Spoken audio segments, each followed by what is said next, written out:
இப்போ breakfast lunch dinner எல்லாத்தையும் சேர்த்து ஒரு 2.5 3 கிலோ சாப்பிட்றீங்க அப்படின்னா மறுநாள் காலையில் உங்களுடைய உடம்புல இருந்து கழிவு வெளியேறுது அப்படின்னா அந்த டாய்லெட் 3 கிலோ டாய்லெட் போகுதா, சரி அதில் இருக்கக்கூடிய சத்துக்கள்லாம் ஒரு 1/2 கிலோவாக்கான சத்துக்கள்லாம் வெளியில் வந்துடுனா ஒரு 2.5 கிலோவாவது வெளியில் போதா, இல்லை 2 கிலோ போதா, 1 கிலோ போதா? இல்லை. வயிற்றில் செரிமான ப்ராப்ளம் இல்லாமல் இருந்தாலே உடம்புல பல பிரச்சனைகள் இருக்காது. ஏன்னா உள்ளே போகிறது எல்லா விதமான ப்ராசஸும் டைஜஸ்டிவ் சிஸ்டத்தில் ஆகி அது வெளியில் ப்ராப்பராக வெளியில் வந்துடணும். அப்படி வரல அப்படின்னா மலச்சிக்கலாக இருந்தாலோ, அடுத்த நாள் சரியாக மலம் வெளியேறாமல் இருந்தாலோ, அல்லது உங்களுக்கு வயிற்று வலி எப்போ பார்த்தாலும் இருந்தாலோ, இல்லை 2 நாளைக்கு ஒரு தடவை தான் நான் மலம் போவேன் அப்படின்னாலும் உங்கள் உடம்புல ஏகப்பட்ட வியாதிகள் வரப்போகுது அப்படிங்கிறதுக்கான அபாயமணி. காலை நேரத்தில் டாய்லெட் வரலைன்னா பிரேக்ஃபாஸ்ட்டு சாப்பிடாதீங்க. மேலே மேலே மேலே மேலே போடாதீங்க. சில பேருக்கு சாப்பிட்ட உடனே டாய்லெட் போவாங்க, பரவாயில்ல, அதனால் ஒன்றும் பிரச்சனை இல்லை. அடிக்கடி போச்சுன்னா தான் என்ன பிரச்சனை அப்படிங்கிறத பாருங்கள். பானமுத்திரை அப்படிங்கிறது எப்படி பார்த்தீங்கன்னா, இப்போது இந்த விரல்கள் இருக்கு இல்லையா, இந்த நடுவிரல் மோதிர விரல் இது ரெண்டுத்தையும் சேர்த்து வச்சுக்கணும். இந்த கட்டை விரல் இப்படி இருக்கணும். ஸோ இந்த கட்டை விரலும் நடுவிரல் இந்த மோதிர விரல் இது சேர்ந்து இருக்கணும். இது அப்பான முதிரைன்னு பேர். 2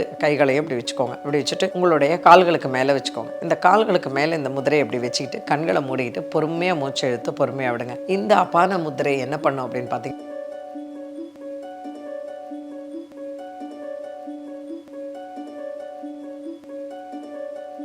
ஹெல்த் கஃபே நேயர்களுக்கு வணக்கம். ஒரு நாளைக்கு 3 வேளை சாப்பிட்றோம்.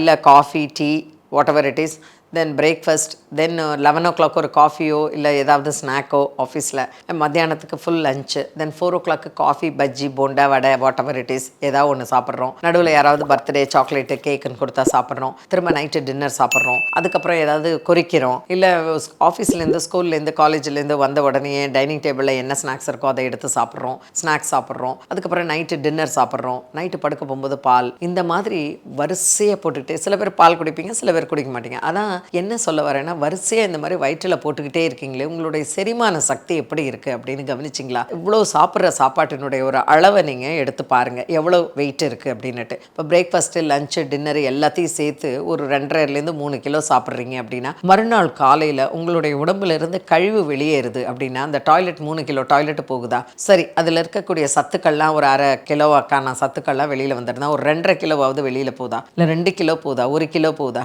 இல்லை. ஏன் தெரியுமா? உடம்புல இருக்கக்கூடிய கழிவுகள் சரியான முறையில் நம்மளுக்கு வெளியேற்ற தெரியலை, வெளியேறவும் மாட்டேங்குதுன்னு அர்த்தம். இதுதான் உண்மை. தயவு செய்து உங்களுடைய, அதாவது வெளி உலகத்தை கண்ணை திறந்து அங்கே என்ன நடக்குது, இங்கே என்ன நடக்குது, அவன் என்ன பேசுகிறான், இவன் என்ன பேசுகிறான், அவங்க என்ன சொல்கிறாங்க, இவங்க என்ன சொல்கிறாங்க, அவங்க நம்மளை பற்றி என்ன பேசுகிறாங்க, நம்ம அவங்கள பற்றி என்ன பேசுகிறோம், இதெல்லாத்தையும் ஒதுக்கி வச்சுட்டு குனிஞ்சு உங்களோட உடம்பை பாருங்கள். உங்கள் உடம்புக்குள்ளார என்ன மாதிரியான இயக்கங்கள் நடந்துட்டுருக்கு, அந்த உடம்பு ஆரோக்கியமாக இருக்கா?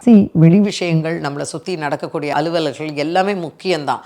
ஆனால் அதே சமயத்தில் வாரத்தில் 7 நாள் இருக்கே, ஒரு நாள் உங்கள் உடம்பை நீங்கள் கவனிக்கிறீங்களா? தயவு செஞ்சு கவனிங்க. அந்த உடம்பு ஆரோக்கியம் இல்லை அப்படின்னா அதுக்கான விலை நம்ம கொடுக்கறது ரொம்ப ரொம்ப அதிகமாக இருக்கும். கஷ்டப்பட்டு சம்பாதிக்கிறத கொண்டு போய் டாக்டருக்கும் சர்ஜரிக்கும் கொடுக்க வேண்டியதாக இருக்கும். முன்னாடியே வருமுன் காப்போம் அப்படிங்கிற மாதிரி முன்னாடியே கொஞ்சம் முழிச்சுக்கிட்டிங்கன்னா உங்கள் உடம்பு ஆரோக்கியமாக நீங்கள் வச்சுக்க முடியும். நீங்கள் எப்படி உங்கள் உடம்பை வச்சுக்கிறீங்களோ அதை பார்த்து தான் உங்கள் பிள்ளைகளும் அதை திருந்துவாங்க. ஸோ தயவு செய்து உங்களுடைய உடம்பு ஆரோக்கியமாக வச்சுக்கணும் அப்படின்னா செரிமான பிரச்சனை இல்லாமல் இருக்கணும். ஆயுர்வேதம் ஆகட்டும், இல்லை நேச்சுரோபதி ஆகட்டும், நாங்கள் யோகாலேயே நானே என்ன சொல்லுவேன் அப்படின்னா, வயிற்றில் செரிமான ப்ராப்ளம் இல்லாமல் இருந்தாலே உடம்புல பல பிரச்சனைகள் இருக்காது. ஏன்னா உள்ளே போகிறது எல்லா விதமான ப்ராசஸும் டைஜஸ்டிவ் சிஸ்டத்தில் ஆகி அது வெளியில் ப்ராப்பராக வெளியில் வந்துடணும். அப்படி வரல அப்படின்னா மலச்சிக்கலாக இருந்தாலோ, அடுத்த நாள் சரியாக மலம் வெளியேறாமல் இருந்தாலோ, அல்லது உங்களுக்கு வயிற்று வலி எப்போ பார்த்தாலும் இருந்தாலோ, இல்லை 2 நாளைக்கு ஒரு தடவை தான் நான் மலம் போவேன் அப்படின்னாலும் உங்கள் உடம்புல ஏகப்பட்ட வியாதிகள் வரப்போகுது அப்படிங்கிறதுக்கான அபாயமணி. அதுக்கு என்ன செய்யலாம் அப்படிங்கிறதான் இந்த எபிசோடில் நம்ம பார்க்க போகிறோம். முதல்ல நீங்கள் என்ன பண்ணுங்க அப்படின்னா, காலையில் தூங்கி எழுந்த உடனேயே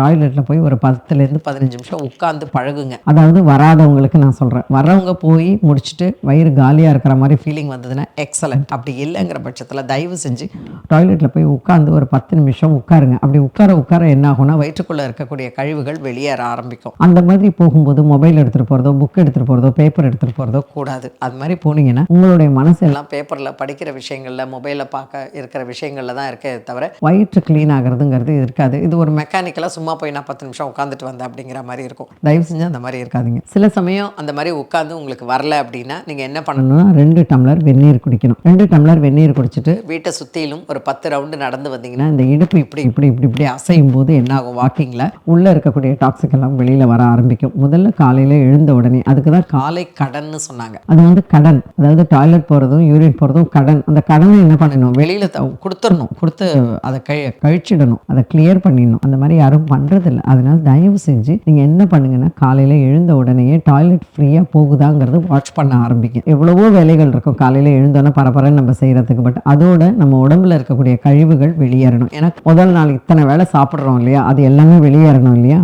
அது ஒன்று. ரெண்டாவது, அந்த மாதிரி காலை கடன் வெளியேறலை அப்படின்னா நீங்கள் தயவு செஞ்சு அன்றைக்கி காலையில் பிரேக்ஃபாஸ்ட்டு சாப்பிடாதீங்க. அதுக்கு நீங்கள் என்ன பண்ணணும்னா, ஒரு பவுலில் நீங்கள் என்ன பண்ணுங்கன்னா 2 வாழைப்பழம், ஒரு ஆப்பிள், ஒரு ஸ்பூன் ஹனி போட்டு அதை சாப்பிட்டுட்டு அதுக்கப்புறம் ஆஃபீஸ் போனீங்கன்னா உங்களுக்கு கரெக்டாக வந்துடும். ஏன்னா இந்த காலை நேரத்தில் டாய்லெட் வரலைன்னா பிரேக்ஃபாஸ்ட்டு சாப்பிடாதீங்க. மேலே மேலே மேலே மேலே போடாதீங்க. சில பேருக்கு சாப்பிட்ட உடனே டாய்லெட் போவாங்க, பரவாயில்ல, அதனால் ஒன்றும் பிரச்சனை இல்லை. அடிக்கடி போச்சுன்னா தான் என்ன பிரச்சனை அப்படிங்கிறத பாருங்கள். ஸோ இந்த பிரச்சனைகளுக்கு, செரிமான கோளாறு இருக்க பிரச்சனைகளுக்கு என்ன பிராணாயமா பண்ணணும் அப்படின்னு பார்த்தீங்கன்னா, முதல்ல ஆதம் பிராணாயமா. அதாவது உங்களுடைய வயிறு இருக்கு இல்லையா, உங்களுடைய தொப்புள் இருக்குல்ல, அங்கே உங்கள் கைகளை வச்சுக்கோங்க. அந்த தொப்புள் மேலே கைகளை வச்சுக்கிட்டு நல்ல மூச்சை பொறுமையாக இழுத்து பொறுமையாக விடுங்க. எத்தனை முறை அப்படின்னு பார்த்தீங்கன்னா, ஒரு 15லிருந்து 25 முறை நல்ல பொறுமையாக மூச்சை இழுத்து பொறுமையாக விடுங்க. அதுக்கு பேர் ஆதம் பிராணாயாமா. ஆதம்னா பாட்டம்னு அர்த்தம். ஸோ அந்த Adam pranayama is very important. இது நம்பர் 1. எத்தனை முறைன்னு நான் சொன்ன மாதிரி 15லிருந்து 25 முறை இழுத்து விடலாம். அதுக்கப்புறம் இதுக்கு அபான முத்திரை அப்படின்னு ஒன்று இருக்குது. அபான முத்திரை அப்படிங்கிறது அப்படின்னு பார்த்தீங்கன்னா,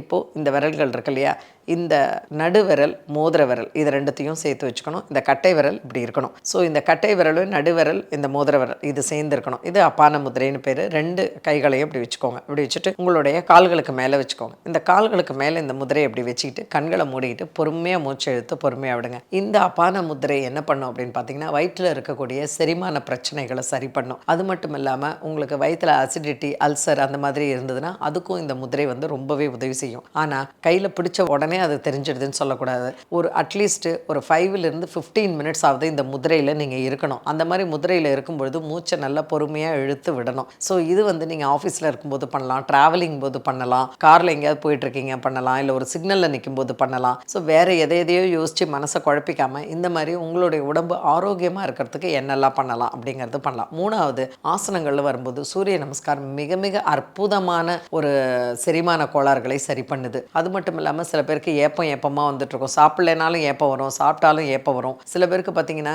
பசியே இருக்காது, ஒரு மந்தத்தன்மை இருக்கும். அதே மாதிரி சில பேருக்கு வந்து ஒரு சாப்பாட்டு மேலே விருப்பமே இருக்காது. இந்த மாதிரி இருக்கிறவங்க எல்லாருக்குமே இந்த எதையோ வயிற்றில் வந்து ஏதோ கோளாறு இருக்குதுன்னு அர்த்தம். நமக்கு வந்து நேரத்துக்கு பசிக்கணும். இப்போ நேரத்துக்கு பசிக்கணும் அப்படின்னா நம்ம நிறைய உடல் இயக்கங்கள் இருக்கணும். நம்ம நல்லா நடந்து மாடிப்படி ஏறி இறங்குறது, சுறுசுறுப்பாக இருக்கிறது, சிரிச்ச முகத்தோடு இருக்கிறது, நேர்மறை சிந்தனையோடு இருக்கிறது, இதெல்லாம் உடம்பு ஆரோக்கியமாக இருப்பதற்கான வழிமுறைகள். நிறைய ஸ்ட்ரெஸ் இருக்குங்க, எல்லாருக்குமே இருக்குது. இந்த உலகத்தில் பிறந்திருக்கிற அத்தனை பேருக்குமே ஸ்ட்ரெஸ்ஸு, டென்ஷனுங்கிறது இருக்குது. ஆனால் அதையெல்லாம் மீறி நம்ம உடம்பு ஆரோக்கியமாக வச்சுக்கிறதுக்கு என்ன மாதிரியான வழிமுறைகள் இயற்கையிலேயே இருக்குது அப்படிங்கிறத பார்த்து அதை ஃபாலோ பண்ணுறது தான் நம்மளுடைய பெரிய தலையாய கடமை. அப்படியே போட்டோம், அது எப்போ பிரச்சனை வருதோ கடைசியில் அந்த எட்ஜுக்கு போகும்போது நம்ம எதாவது பண்ணிக்கலாம்னு தயவு செஞ்சு நினைக்காதீங்க. சூரிய நமஸ்கார் 3 ரவுண்டுலேருந்து 6 ரவுண்டு நீங்கள் பண்ணிங்கனாலே உங்கள் உடம்பு ரொம்பவே ஆரோக்கியமாக இருக்கும். அதாவது நம்மளுடைய ஜீரணத்தன்மை அப்படிங்கிறது ரொம்பவே நல்லாயிருக்கும். இப்போ ஜீரண மண்டல ஜீரண உறுப்புகள், லிவர், இன்டெஸ்டைன்ஸு, இரைப்பை, அதே மாதிரி மலக்குடல், இது எல்லாம் கரெக்டாக வேலை செஞ்சாலே நம்ம உடம்புல முக்கால்வாசி பிரச்சனையே இருக்காது. இதில் பிரச்சனை வரும்பொழுது தான் நமக்கு எல்லாமே ஸ்ட்ரக் ஆகுது. ஒருத்தருக்கு வந்து முதுகு வலி பயங்கரமாக இருந்தது, என்னன்னே தெரியல, எப்போ பார்த்தாலும் முதுகு வலியில் அவஸ்தைப்படுவார். அதற்கான ஆசனங்கள், அதற்கான ட்ரீட்மெண்ட் எல்லாம் எடுத்துக்கிட்டு அவர் பிரயோஜனமே இல்லைன்னு சொல்லிட்டு என்கிட்ட வந்தார். அப்போ நான் அவருடைய எல்லா ஹிஸ்ட்ரியும் கேட்கும்போது முதல்ல ஒரு 2 நாளில் கண்டுபிடிச்சிட்டு அவருக்கு ஜீரண மண்டலம் சரியாக வேலை செய்யலை அப்படின்னு, அவருக்கு அதீதமான மலச்சிக்கல் இருக்குது அப்படின்னு. ஸோ அந்த மலச்சிக்கலை சரி பண்ணி அவருடைய உணவு கட்டுப்பாடை, ஒழுங்கு தன்மையை கொண்டு வந்த 10 நாளைக்குள்ளார அவருக்கு மாய மந்திரம் போட்டால் மாதிரி அவருக்கு கிட்டத்தட்ட ஒரு 3 வருஷமாக இருந்த அந்த பேக் பெயினுங்கிறது சரியாயிடுச்சு. பேக் பெயினுங்கிறது ஒரே நாளில் க்ரானிக்காக வந்துடாது, கொஞ்சம் கொஞ்சமாக வரும். அவருடைய வயிறு சரியில்லை, மலக்குடல் ரொம்ப வீக்காக இருந்ததுனால அவரால் டாய்லெட் போகாமல் கான்ஸ்டிபேஷன் இருந்து ரொம்ப கஷ்டப்பட்டதுனால அவருக்கு லோயர் பேக் பெயின் வந்துடுச்சு. ஸோ அந்த கான்ஸ்டிபேஷனை சரி பண்ணோன்னே பேக் பெயின் சரியாயிடுச்சு. ஸோ அதனால் இன்றைக்கு நான் செரிமான பிரச்சனைகளை சரி செய்யறதுக்கு உங்களுக்கு சொல்லிக் கொடுக்குறதெல்லாம் என்ன அப்படின்னு பார்த்தீங்கன்னா, முதல்ல ஆதம் பிராணாயாமா, உங்களுடைய அப்டமன் ப்ரீத்திங், அதுக்கப்புறம் பார்த்தீங்கன்னா அபான முத்ரா, சூரிய நமஸ்கார், இந்த வகைகளை எடுத்துக்கோங்க. நிறைய ஃபைபர் கண்டென்ட் உள்ள காய்கறிகளை நிறைய எடுத்துக்கோங்க. நிறைய சாலட் எடுத்துக்கோங்க. நிறைய பொரியல், கூட்டு அந்த மாதிரி எடுத்துக்கோங்க. அதுக்கப்புறமா இந்த வாழைத்தண்டு, வாழைப்பூவு, பச்சை சுண்டைக்காய், பீர்க்கங்காய், பிரண்டை இதெல்லாம் எடுத்துக்கோங்க. தொகையில் போட்டு சாப்பிட்ற பழக்க வழக்கத்தை ஏற்படுத்திக்கோங்க. கீரை நிறைய எடுத்துக்கோங்க. இது எல்லாமே உங்களுடைய வயிற்றில் இருக்கக்கூடிய மலச்சிக்கலை சரி பண்ணுறதுக்கான மிகப்பெரிய விஷயமா இருக்கும். அதாவது தீர்வுங்கிறது நம்ம கையில் தான் இருக்குது. நம்ம உடம்பை கஷ்டப்படுத்தி ஒரு டிசீஸ்க்கு கொண்டு போகிறதும் நம்ம கையில் தான் இருக்குது. ஸோ நம்ம தான் நமக்கான தீர்வு அப்படிங்கிறத புரிஞ்சு உடம்பினுடைய சிக்னல்களை தெரிஞ்சுக்கிட்டு அதுக்கு தகுந்த மாதிரி நம்ம உடம்பை எப்படி சரி பண்ணுறதுன்னு யோசிக்க ஆரம்பிச்சிட்டிங்கனாலே ஆரோக்கியத்துக்கு முதல் அடி எடுத்து வைக்கிறீங்கன்னு அர்த்தம். மீண்டும் சந்திப்போம். வணக்கம். இந்த வீடியோ உங்களுக்கு பிடிச்சிருந்தா லைக் பண்ணுங்க, ஷேர் பண்ணுங்க, கமெண்ட் பண்ணுங்க. மறக்காம ஹெல்த் கஃபே தமிழ் சேனலை சப்ஸ்கிரைப் பண்ணிட்டு பெல் பட்டனை கிளிக் பண்ணிடுங்க.